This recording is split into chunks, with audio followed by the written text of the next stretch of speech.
Natatawa naman ako doon sa nagsasabing ginagamit lang ni Paulo si Kim at magpapakasal sila ni Che after matapos ang anak ni Paulo mag-aaral.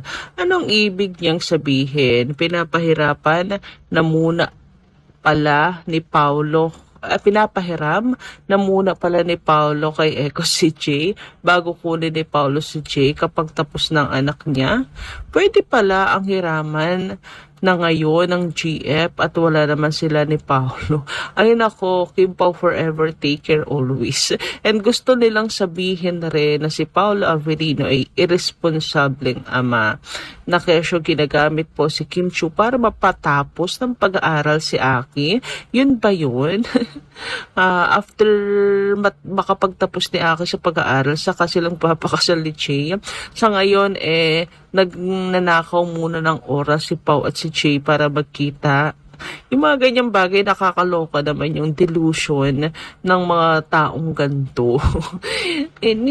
Imagine nyo yun, pinapahiram ni Paulo si Janine kay Eco. Yun yung dilulo nila. Sus ko, kala ko tayo malala na yung dilulo natin. Pero sobrang mas malala yung dilulo ng mga ito. Pa-mental na talaga. Iba. Kakaiba. Iba talaga. Hanga na talaga ako sa ganyang mga tagpi-tagping kwento. Talagang maipush lang yung gusto nila na mangyari. Ay naku, ewan ko na lang talaga. And kung idol nyo si Janine, bakit kayo nagsasalita ng ganyan? Please lang, irespeto nyo naman. Diba, karespeto naman po yung tao.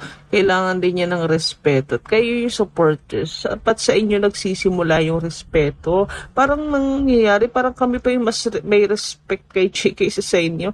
Kasi biruin nyo ha, pinapalabas yung ganong klaseng babae si Janine. Naturingan pa man din kayo ng mga supporter. Ay, awa, nakakaloka kayo. Hindi ko na kinakaya. Anyway, ako naman dito tayo sa comment ni Cynthia Sreni. Sabi niya rito, it's not Kim Chiu. I heard it was Carla Estrada from other sources. So, ayan. Ay, tungkol ata ito sa buntis issue ni Chinita Princess. Sa ngayon ay, na ako, kumbinsido hindi talaga si Chinita Princess. Although, from the start naman, hindi ako naniniwalang si Kim yun. Kasi, taon-taon na lang kasi nakakaloka. Nag-gym na ngayon ulit si Kim, running, ganyan. Basta, so si Carla Estrada tayo, kung sino man, wala akong pakialam. Bahala sila sa buhay nila, basta't kaya po nilang panintikan, okay na yun. 'Di ba? Ayan, kung si Kim naman, I don't think naman itatago yan. Anyway, ako naman tayo ngayon dito po sa naging ganap ng Kim Pao sa ASAP. Dahil sapagkat habang tayo pinagsasaya, meron naman po ata na nasasaktan. Kaya naman ginagawang pilit ng issue si Chinita Princess and Paulo Avelino or ang Kim Pao na kung saan etong araw po si Paulo iniwan si Kim. Wala namang masama na sabihing iniwan ni Pao si Kim kung talagang naiwan si Kim sa ASAP, 'di ba? Pero yung meron pa silang mga hanash, like si Paulo, wala daw talagang pakialam kay Chinita Princess. Like, parang kilalang kilala nila si Paulo. Alam talaga nila ang dahilan. Ito yun Ito yung mga kuha kung saan after ito ng ASAP. Yan, na nauna talaga si Paulo Avelino na umuwi. Walang problema doon. Yun, kung yun ang totoo, kung nauna talaga siyang umuwi. Kaysa po kay Chinita Princess. Pero yung gumawa-gawa ng kung ano pa man na ikasisira ni Paulo at ni Kim, like si Paulo, meron pa nag-comment yan tapos sasabihin. Meron comment na kung saan Hindi naman talaga iniintay ni Paolo si Kim. Lagi niya lang 'tong iniiwan-iwanan lang, mga gano'n. Tapos meron pang panggatong na comment na tapos sasabihin nila, "You beside me always." Sinatid, sinundo, mga ganyan. Hindi pa puwede yung isang beses na nangyari, charot lang. So ayan, pero totoo, nauna raw po talagang umuwi si Paolo Avellino nung sa ASAP. Sapagkat si Chinita Princess ay may iba pa po di umanong ginawa. Nag-practice pa si Kim o rehearsal or recording. Parang recording po yun kung saan yun yung reason kung bakit nauna si Paolo Avellino and baby nagpaalam to ng maayos kay Chinita Princess. Ganyan. Anong maybe? Talagang magpapaalam yan ng maayos. Mga kasamahan nga, nagpapaalam yan ng maayos. Kay Chinita Princess pa kaya, di ba? So, yun di umano po ang main reason kung bakit si Pau ay mag-isa dito at nauna po siyang umuwi. Si Kimi ay mayroon pa pong ginawa after. Hindi totoo na basta na lang iniwan ni Pau si Kim na wala itong pakialam or kanya-kanya sila. Ang totoo niyan ay mayroon pa pong ginagawa si Chinita Princess na tulad po na sinabi ko malamang nagpaalam po ng maayos si Paul at we don't know naman ano ang ginagawa ni Pau. Malay nyo, napaka-hands-on din po kasi niya sa business niya. So maybe may aasikasuhin pa sa business niya. Kayo naman, Kim, lagi yung nasa isip. Palibhasa, nirepost ulit ng isang tabloid yung tungkol sa naging interview ng Kim Pao dati. Ewan ko na lang. So, eto nga daw po, ang tagal na to. Sabi, kahapon yan, after niya sa ASAP, si Kimi recording pa ng ASAP. Hindi totoong iniwan ni Paolo Avellino si Kim Chiu sa It's Showtime. Mukhang isang exaggeration o chika lang ang lumalabas online tungkol sa issue na yan. Wala kasing lehitimong balita o kumpirmadong ulat mula sa mga kilalang entertainment news outlets, ABS-CBN News, Philstar, iba pang established sources na nagsasabing umalis si Paulo sa It's Showtime at iniwan si Kim Chiu sa show para sa personal na reason o conflict. Hindi rin may opisyal na pahayag na ganun ang nangyari. Isa, aktor at gawaing promosyon. Paolo Avellino ay bumisita sa It's Showtime dati, April 2024, para sa promosyon kasama si Kim Chiu at kinilig ang mga fans because of their tandem on screen. Ikalawa, Kim Pao fandom at chika. Ang Kim Pao ay pangalan fanship ng tambalan ni na Kim Chiu at Paolo Avellino. Maraming fans talagang passionate at minsan ay nag-excerpt ng mga clips para gumawa ng chika o speculation kung sila ba talaga romantic off-cam, lalo na kapag may bagong project o appearance sila. Ikatlo, proyekto nila. Serye at movie projects ni na Kim at Paulo tulad ng My Love Will Make You Disappear at The Alibi ay nagpapatuloy kaya hindi matibay ang basihan para sabihing may malaking conflict gaya ng pag-iwan sa isang show. Ikaapat, walang opisyal na konfirmasyon ng leaving. Walang na-report na si Paulo ay nag-announce ng pag-iwan sa It's Showtime at walang trusted na source na nagsasabing may ganoong seryosong issue.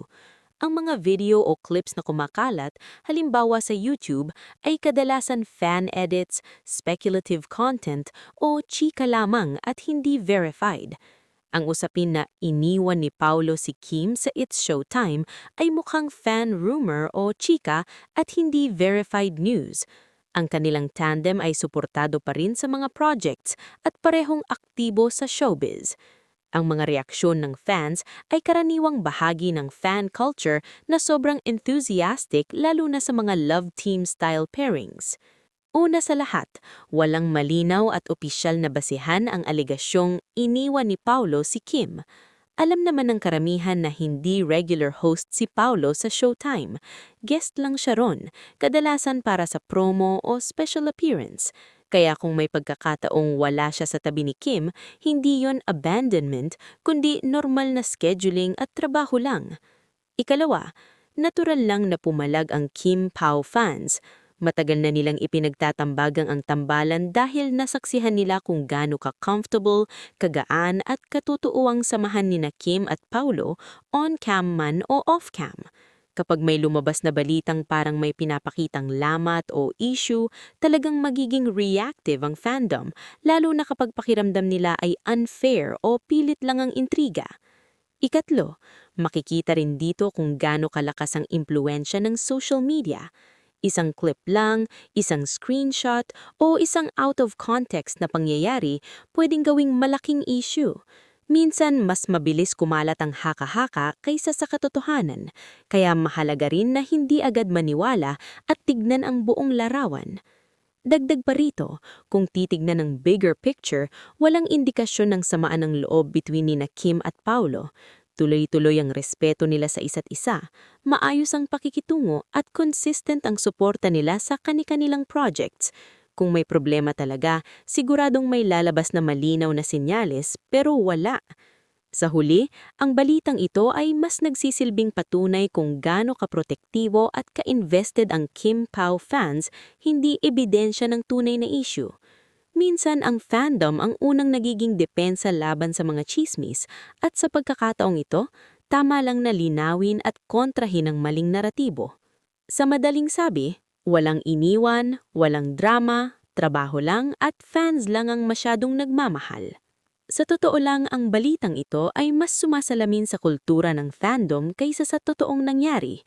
Makikita rito kung gaano ka-invested, ka-observant at kaprotektibo ang Kim Pao fans, at the same time, kung gaano kabilis lumaki ang isang simpleng pangyayari kapag napasukan ng maling interpretasyon. Una sa lahat, linawin natin ang salitang iniwan ay mabigat. Parang may pinapahiwatig na emosyonal na pagtalikod o personal na issue. Pero kung susuriin ng maayos, wala namang malinaw na ebidensya na iniwan ni Paulo si Kim sa kahit anong mas malalim na konteksto. Hindi naman co-host si Paulo ng It's Showtime. Guest lang siya ron, kadalasan para sa promo o special appearance. Kaya kung may pagkakataong wala siya sa tabi ni Kim, hindi yun abandonment, kundi normal na scheduling at trabaho lang. Ikalawa, naiintindihan kung bakit pumalag ang Kim Pao fans. Matagal na nilang ipinagtatambagang ang tambalan dahil nasaksihan nila kung gaano ka-comfortable, kagaan at katutuuang samahan nina Kim at Paulo on-cam man o off-cam. Kapag may lumabas na balitang parang may pinapakitang lamat o issue, talagang magiging reactive ang fandom, lalo na kapag pakiramdam nila ay unfair o pilit lang ang intriga. Ikatlo, makikita rin dito kung gaano kalakas ang impluensya ng social media. Isang clip lang, isang screenshot, o isang out of context na pangyayari pwedeng gawing malaking issue. Minsan, mas mabilis kumalat ang haka-haka kaysa sa katotohanan, kaya mahalaga rin na hindi agad maniwala at tignan ang buong larawan. Dagdag pa rito, kung titignan ng bigger picture, walang indikasyon ng samaan ng loob between nina Kim at Paulo. Tuloy-tuloy ang respeto nila sa isa't isa, maayos ang pakikitungo at consistent ang suporta nila sa kani-kanilang projects. Kung may problema talaga, siguradong may lalabas na malinaw na senyales pero wala. Sa huli, ang balitang ito ay mas nagsisilbing patunay kung gaano kaprotektibo at ka-invested ang Kim Pao fans, hindi ebidensya ng tunay na issue. Minsan ang fandom ang unang nagiging depensa laban sa mga chismis at sa pagkakataong ito, tama lang na linawin at kontrahin ang maling naratibo. Sa madaling sabi, walang iniwan, walang drama, trabaho lang at fans lang ang masyadong nagmamahal. Sa totoo lang, ang balitang ito ay mas sumasalamin sa kultura ng fandom kaysa sa totoong nangyari. Makikita rito kung gaano ka-invested, ka-observant at kaprotektibo ang Kim Pao fans, at the same time, kung gaano kabilis lumaki ang isang simpleng pangyayari kapag napasukan ng maling interpretasyon. Una sa lahat, linawin natin ang salitang iniwan ay mabigat. Parang may pinapahiwatig na emosyonal na pagtalikod o personal na issue. Pero kung susuriin ng maayos, wala namang malinaw na ebidensya na iniwan ni Paulo si Kim sa kahit anong mas malalim na konteksto. Hindi naman co-host si Paulo ng It's Showtime.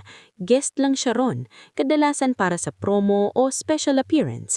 Kaya kung may pagkakataong wala siya sa tabi ni Kim, hindi yun abandonment, kundi normal na scheduling at trabaho lang. Ikalawa, naiintindihan kung bakit pumalag ang Kim Pao fans. Matagal na nilang ipinagtatambagang ang tambalan dahil nasaksihan nila kung gaano ka-comfortable, kagaan at katutuuang samahan ni na Kim at Paulo on-cam man o off-cam. Kapag may lumabas na balitang parang may pinapakitang lamat o issue, talagang magiging reactive ang fandom, lalo na kapag pakiramdam nila ay unfair o pilit lang ang intriga. Ikatlo, makikita rin dito kung gaano kalakas ang impluensya ng social media. Isang clip lang, isang screenshot, o isang out of context na pangyayari pwedeng gawing malaking issue. Minsan, mas mabilis kumalat ang haka-haka kaysa sa katotohanan, kaya mahalaga rin na hindi agad maniwala at tignan ang buong larawan. Dagdag pa rito, kung titignan ng bigger picture, walang indikasyon ng samaan ng loob between ni na Kim at Paulo. Tuloy-tuloy ang respeto nila sa isa't isa, maayos ang pakikitungo at consistent ang suporta nila sa kani-kanilang projects. Kung may problema talaga, siguradong may lalabas na malinaw na senyales pero wala. Sa huli, ang balitang ito ay mas nagsisilbing patunay kung gaano kaprotektibo at ka-invested ang Kim Pao fans, hindi ebidensya ng tunay na issue. Minsan ang fandom ang unang nagiging depensa laban sa mga chismis at sa pagkakataong ito, tama lang na linawin at kontrahin ang maling naratibo. Sa madaling sabi, walang iniwan, walang drama, trabaho lang at fans lang ang masyadong nagmamahal. Sa totoo lang, ang balitang ito ay mas sumasalamin sa kultura ng fandom kaysa sa totoong nangyari. Makikita rito kung gaano ka-invested, ka-observant at kaprotektibo ang Kim Pao fans, at the same time, kung gaano kabilis lumaki ang isang simpleng pangyayari kapag napasukan ng maling interpretasyon. Una sa lahat, linawin natin ang salitang iniwan ay mabigat. Parang may pinapahiwatig na emosyonal na pagtalikod o personal na issue. Pero kung susuriin ng maayos, wala namang malinaw na ebidensya na iniwan ni Paulo si Kim sa kahit anong mas malalim na konteksto. Hindi naman co-host si Paulo ng It's Showtime. Guest lang siya ron, kadalasan para sa promo o special appearance.